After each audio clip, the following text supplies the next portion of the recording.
Let's move on and talk about the second Red Scare. The second Red Scare was very similar to the first one. The first one took place after World War I, and Russia had turned communist, and we became very fearful of this. And the Red Scare had started to fill the minds of many Americans.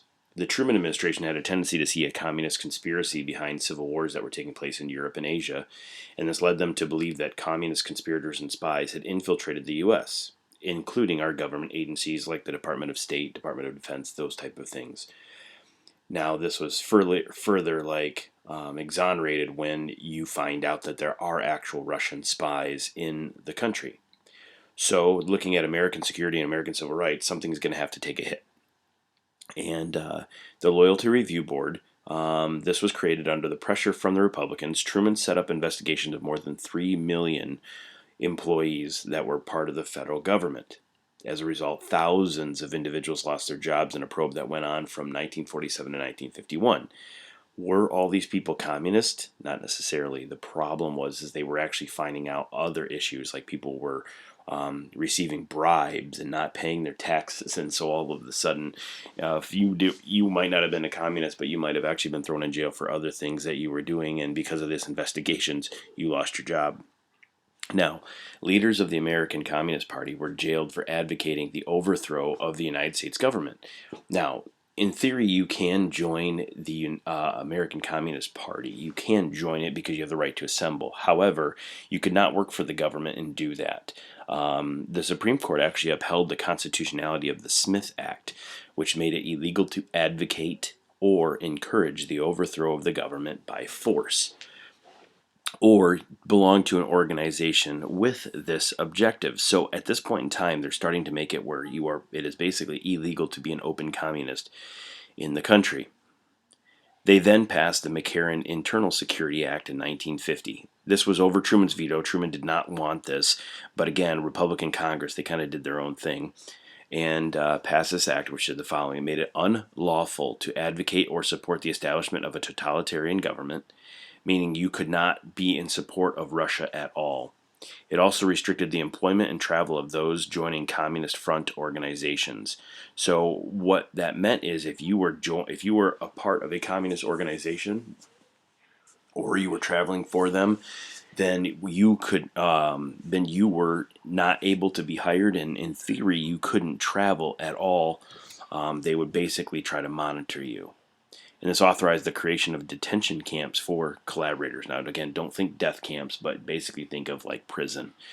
Now, this is all dealing with government workers, okay? So this isn't like the everyday Joes, but in theory, they're trying to protect themselves because of these people working for the federal government. You might be like, well, why are communists working for the federal government? Well, part of the reason they're working for the federal government is because they want to infiltrate and destroy America. In the House, that was kind of part of the Senate that was doing some of this stuff, but in the House, the Un-American Activities Committee, HUAC, I would know that, House Un-American Activity, actually it should be House there, so let me put that in there. The House, that's going to separate everything, isn't it? I'll just do it this way. The House, sorry, I'm doing this on the fly here. The House Un-American Activities Committee was reactivated. The committee not only investigated government officials, but also looked for communist influence in organizations such as the Boy Scouts and in the Hollywood film industry. You might be like, there's communists in the Boy Scouts, are you kidding me? Well, the thought is if you can influence young men that are eventually going to be politicians and future leaders in the country, it might work. In Hollywood, it should be no surprise that Hollywood has always had influences on how we act and politics. You'll see a lot of movies that come out that have a political agenda. I think of that, even a kid's movie like Wall-E. You guys have seen that. The whole idea behind that is that Americans are overweight and they need to lose weight, and Americans trash the earth. So movies have always kind of had like an agenda. And the fear was that they were going to be infiltrating American people's minds with in these films towards communism. And many people were brought in before Congress to testify against communism. Those who refused were tried for contempt. Others were blacklisted from the industry, meaning you weren't allowed to be in the film industry. Now, here's the thing. If you testify openly and say that there are movie directors that are communist, you're probably not going to get hired by another movie director. However, if you deny and you say, I'm not going to go in there and talk to these individuals, then you know what's going to end up happening? People are going to think you're a communist. So it was kind of a lose-lose situation. The cultural impact of these measures was widespread. Film and playwrights were attacked for being un-American, and loyalty oaths were commonly required of writers and teachers as a condition of their employment, literally saying on there that you cannot be a communist. Now, I've got a great story for you guys. When I first got hired by Genesee Christian, on their employment form, it literally asked me. Now, again, this was a long time ago. I'm old, but it literally asked me if I was a member of the Communist Party or believed in the Communist Party. The reason why is in Genesee Christian's bylaws, when it first was created, communism was still a concern in the 70s and in the 80s, and they wanted to make sure that you were not a devoted communist. Now, I'm going to let you guys in on a secret. I am not a devoted communist, but if I was, what better way to infiltrate you guys than using AP Psychology and AP History and government, correct? And that's what they were fearful of. The American Civil Liberties Union and other opponents of these measures argued that the First Amendment protected the free expression of unpopular political views and membership of political groups. This is one of the reasons why, and we talked about this in government, why people didn't really like the ACLU, because a lot of times they would defend organizations that were potentially un-American. But in theory, they are correct. You should have the right to assemble in a group, even if it isn't necessarily all pro-American. You still have that constitutional right. Let's talk about espionage. And as far as espionage goes, basically espionage is spying, and kind of think of it as spying for another country against America. The fear that communism was trying to take over the world was further supported when a series of actual cases of communist espionage happened in the UK, in Canada, and the US. And so now all of a sudden the paranoia that you had becomes confirmed. The Alger Hiss case, there was a guy by the name of Whittaker Chambers. He was a confessed communist, and he became a star witness for HUAC, the House Un-American Activities Committee, in 1948. His testimony, along with the investigative work of a young senator named Richard Nixon, and yes, this is the Richard Nixon that you're thinking of, led to the trial of Alger Hiss. Basically, Hiss was a prominent official in the State Department who even assisted Roosevelt at Yalta, so he had ties to the president. He had ties to the State Department. He had ties to foreign policy. And Hiss denied the accusations that he was an actual communist and that he had given Whittaker Chambers secret documents. Now, I'm going to go back and just say who Whittaker Chambers was. Whittaker Chambers was basically a guy that I believe wrote for Time magazine. And although Alger Hiss knew Whittaker Chambers, he denied that he knew him. So in 1950, Hiss was convicted of perjury and sent to jail. Now, why was he sent to jail? He was not sent to jail because he was a communist. They couldn't prove it. He was sent to jail because he basically said, I've never heard of Whittaker Chambers, I've never met with him, and Whittaker Chambers had documentation that those two were together. And so he got caught for perjury, which is lying under oath, and he was sent to jail. This left many people wondering whether the highest level of government were filled with spies because of this. And when the Soviets tested their first atomic bomb in 1949, many Americans were convinced that spies had helped them steal that technology because they were further behind. And so therefore, when this happened, everybody kind of freaked out like, oh man, the Russians are going to catch up with us. A British scientist who had worked on the Manhattan Project admitted to giving secrets to the Russians. Now, why would people do this? Well, money, fame. And an FBI investigation traced another spy ring to Julius and Ethel Rosenberg. In 1951, this couple was found guilty and eventually executed in 1953.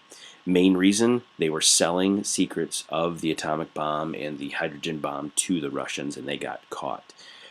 They had ties back to communism, they had ties and they had family that went back to Eastern Europe, and they were eventually caught. Now, it seems when they did more investigative work that Julius was more involved in this than Ethel, but they didn't really know what Ethel knew, so they decided to execute her as well. Interesting story, they were electrocuted. They got the electric chair. Julius died pretty quickly after the first shock. Ethel Rosenberg took 5 shocks. Usually it's supposed to takes max 3, and took 5, and supposedly, according to history books, on the 5th one, her body was smoking, like literally on fire, basically. Pretty horrific, I bet. But I guess teaches you not to spy in America, perhaps, I don't know. Many civil rights groups charged the anti-communist hysteria for the situation with the Rosenbergs, that everybody kind of like overreacted. But again, proof was there that they were selling secrets to the Russians. And that leads us to McCarthyism. This is where things got real crazy. So Joseph McCarthy was a Republican senator from Wisconsin, and he used the growing concern over communism to help him continue to get reelected. See, he just placated on the fears of everybody. And in a 1950 speech, he charged that there were over 200 plus communists who were still working for the State Department. This sensational accusation was widely publicized. And McCarthy rode the wave of anti-communist feelings to make himself incredibly powerful in Washington. So you have to think of it like people nowadays with this COVID thing. Some people are really super anti it, and like I should say this, everybody's against the COVID thing, but I'm saying like the shutdown and should we get back to work, and some people are just using this to gain more popularity on their crazy views. And so he did this. And people were fearful that if they went after him, they too would be accused of being communist. So if you said, hey, you're falsely accusing me, he would say, well, you're a communist. That's why you're saying that. So you really, again, lose-lose situation here. McCarthy's tactics were usually unsupported by truth. He used a lot of witch hunt tactics. It was very similar to the Palmer raids in the 1920s, and kept this fear going. Working class Americans loved his approach as he frequently went after the wealthy and the prominent individuals. And so like the everyday, people that are in the rural areas and the suburb areas were like, man, I don't want communism in our country. Let's get them out of here. Other Republicans did not like what he was doing, but it seemed to help push more Republicans in office during elections because they were the group that was targeting the communists. Even Eisenhower himself was fearful of defending some of his most loyal supporters for fear that he would be called a communist supporter. And so McCarthy was just this guy who went after people for just a particular reason, obviously for being communist. In 1954, McCarthy was exposed on television. He actually ended up accusing the military of being run by communists, and therefore that was the reason that we were not winning the war against communism. And he simply said that that the reason why we were losing to communist China and we were losing to communist Russia was because our army was run by that. Now, you have to understand who's the president right now. Okay, yes, correct, Eisenhower. And Eisenhower's background is affiliated with which military branch? Correct, Army. And so therefore, he is really frustrated by this. Well, these hearings were actually put on TV, and people were able to see his tactics firsthand, where he would lie about people and manipulate the truth and kind of use shady pictures that weren't really true. And basically, he was seen as a bully and a liar. And the Army McCarthy hearings were seen by millions of people on TV. Well, what ended up happening is there got to a point where there was a guy who literally kind of just called him out and said, have you no sense of decency? Have you no sense, at long last, have you no sense of decency? I'll see if I can find that clip for you.